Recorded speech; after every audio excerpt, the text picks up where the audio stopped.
fail enough times, and you might eventually succeed. Should we call it resilience? Or mere stubbornness? Or perhaps, for a girl who has lost everything, there was never a second option. She had no one to trust but herself, and naught but a blade to hold. And yet, as the first stanza of an epic, this is nothing extraordinary. Since the lament, across the scorched lands of Solaris, I've heard this story repeat itself, again and again. Greatness. Yes, our era has certainly seen it. But true greatness is never found on the first page of a story. Courage, glory, and honor. Such immortal virtues have been etched in tablet and stone. They are never forged overnight. Light as a thread, elusive as the wind, they weave themselves into every twist of fate, tangling with every insignificant choice we make. I don't know. It's just unbelievable. The Augusta he's talking about, and the F-word we saw in the arena. No way they're the same person. A girl far from home, arriving in the city upon Capitolini Hill in pursuit of strength. No title, no status, no wealth. I doubt anyone at the time could have imagined her rising to where she is now. Do you mean Kato? Do you believe Kato handed her that final victory on purpose, and that his scathing words were a test of her resolve? Then Kato must have been an idealist to place his faith in a girl with nothing to her name. Now, why don't we keep this question in mind and see where the story leads us?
merely the rough shape of a short epic. This is all I can offer about the Ephor.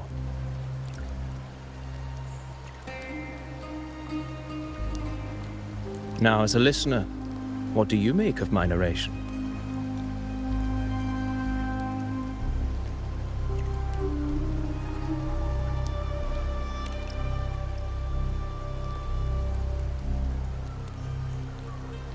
I appreciate your kind words, my generous listener.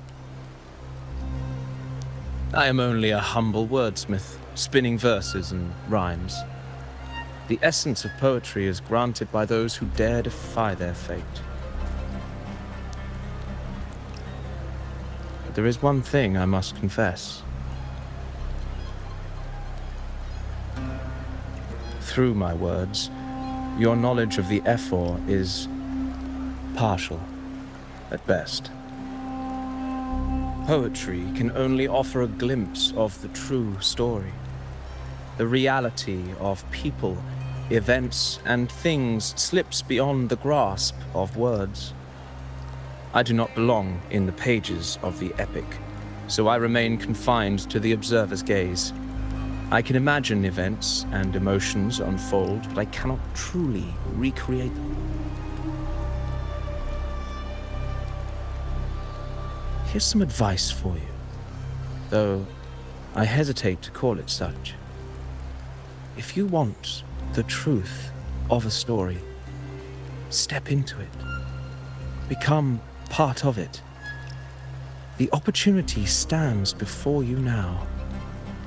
As I've said, the tale between you and Augusta, the hero of Septimont, is only now turning its next page.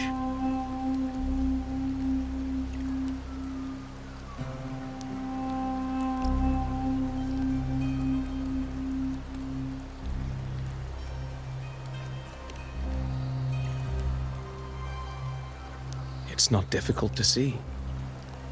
Fate flows like the stars, tracing their course.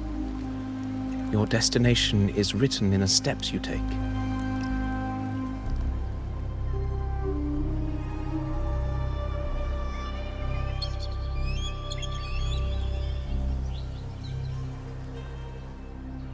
The rain is passing. I hear it ceasing its symphony upon the earth. It is time for farewells.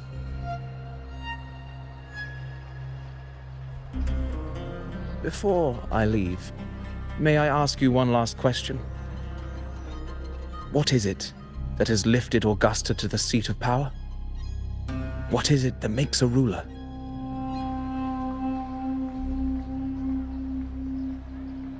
Well, I'd say strength. Let's be real. There's no way Augusta could have passed those trials without strength. Rover, what do you think?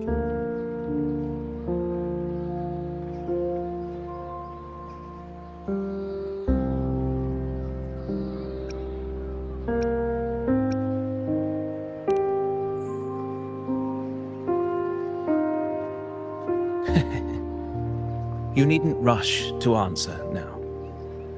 Keep it in mind as you continue your journey. When the final chapter is written, the answer will reveal itself.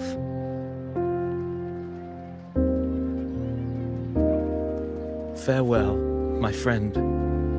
Our paths crossed by fate and by chance. Soon, after this brief encounter, everything about me will be gone with the wind.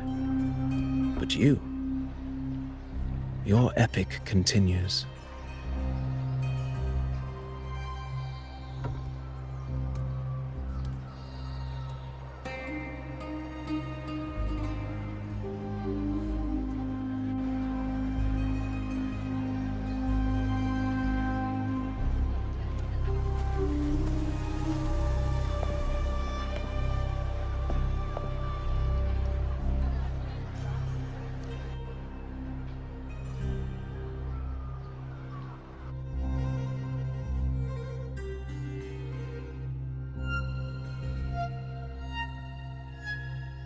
Your Excellency, you have indulged her too much. As the priestess, Yuno is far too unruly in both action and word. It's a disgrace to her title. Indeed. She entered the palace unannounced, uninvited, and with no decorum. A blatant affront to the authority of the palace. Same as always. Senators, all she crossed was a doorway. One too insignificant to carry the weight of our authority, or defend anyone's fragile pride. Let us not forget, it is not the walls of Capitolini Hill that command fear. It is my will, my sword, and our relentless conquest. I know your fear. You fear a priestess's voice drowning yours, and a rebel challenging the Senate's rules. But listen well. Power does not bow to sycophants, cowering behind their traditions. If you seek power, then step from the shadows. Face me, and prove yourself worthy.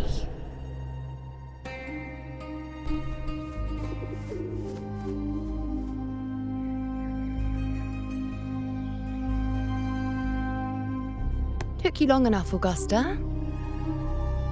Handling the senators takes time. You know that. Well, to keep our esteemed priestess from waiting, maybe next time I'll just leave them to their own devices.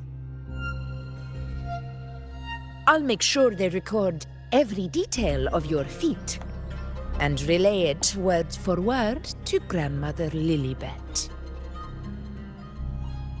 Priestess Iuno, unruly behavior, left Tetragon Temple without permission, and trespassed into the Ephor's palace. I wonder, who will lose it first? Lilibet or you? Let those old foxes report me all they want. If they step into the tetragon left foot first, I'll shoot the left. Right foot first, I'll shoot the right. Hey, I'm with you on that one. The Senate should be reminded now and then that the Tetragon's kindness is not a reason to take Priestess Yuno lightly.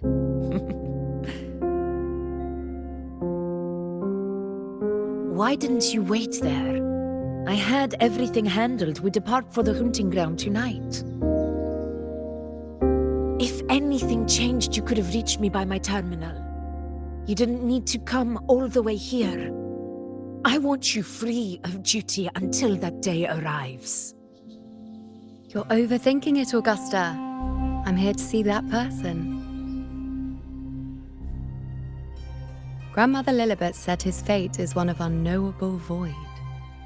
Sounds intriguing enough to make time for.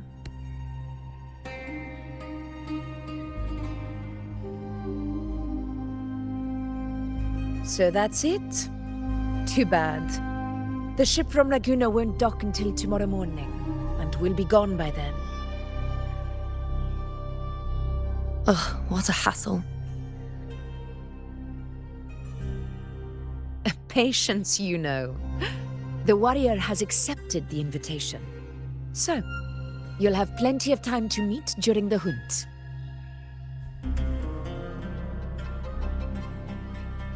Is there something else you want to say? I read Grandma Lilibet's book of prophecies. The hunt and our plan, neither end well. Are you sure we should go through with this? Risk does not trouble me. Peril simply requires greater strength. But really, when did you start caring about the temple's traditions?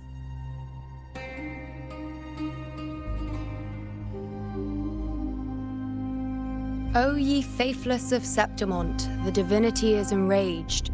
Should your ruler defy their will again, doom shall be your fate.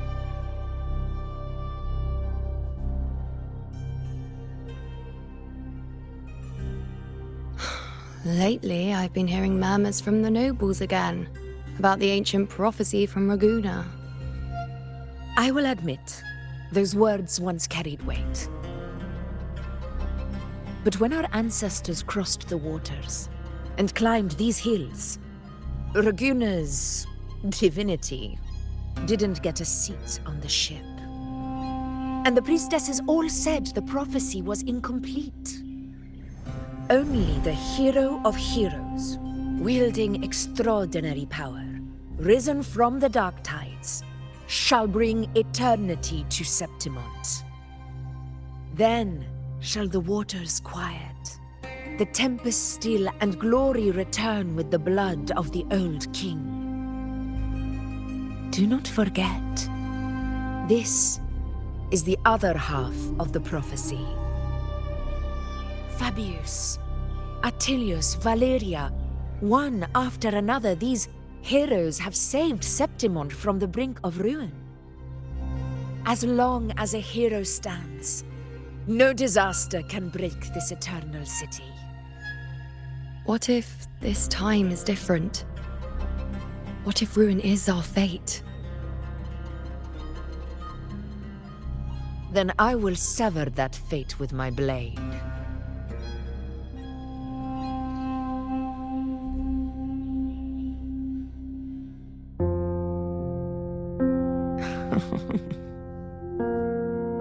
What's so amusing?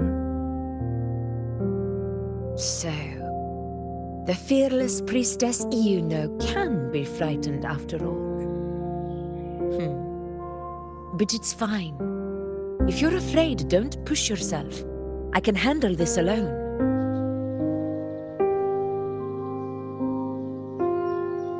Most revered priestess, wait for me in the temple.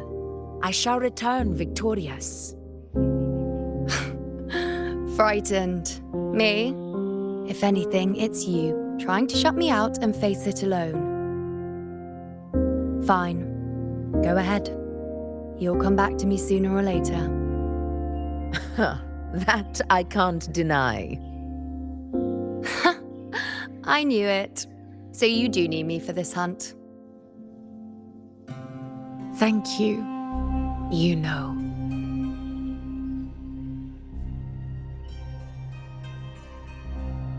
Why are you saying this?